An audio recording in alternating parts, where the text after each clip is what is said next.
Merci, Monsieur le Président. Monsieur le ministre, effectivement, un article qui s'appelle « Simplification de la taxation d'électricité ». Bon, c'est une harmonisation effectivement des taux et effectivement des taxes.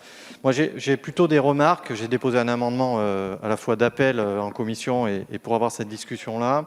C'est les conditions de redistribution de cette ressource. Donc, c'est la mécanique sur un article très, très technique. Nous aimerions avoir quelques précisions sur la redistribution sur les syndicats, sur les communes et éventuellement sur les fédérations quand elles le perçoivent. Donc, c'est ma première question. Je pense qu'elle est essentielle pour l'avenir de cette taxe. Le deuxième, c'est une petite inquiétude. C'est à partir du moment où ça ne sera plus une taxe et ça sera des participations qui seront données aux collectivités, c'est savoir si on peut être assuré, si vous me permettez le terme, au moins pour cette année, de ne pas avoir de plafonnement.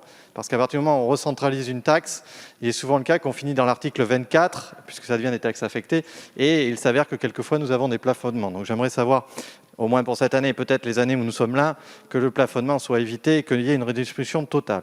Et enfin, un dernier élément, d'après mes chiffres, pour avoir été dans ce milieu-là, nous avons a priori 200 ou 300 communes qui sont à taux zéro. Est-ce que vous avez le chiffre éventuellement exact de l'augmentation que ça couvrerait, puisqu'ils sont à taux zéro, il faut qu'ils montent à 8,5.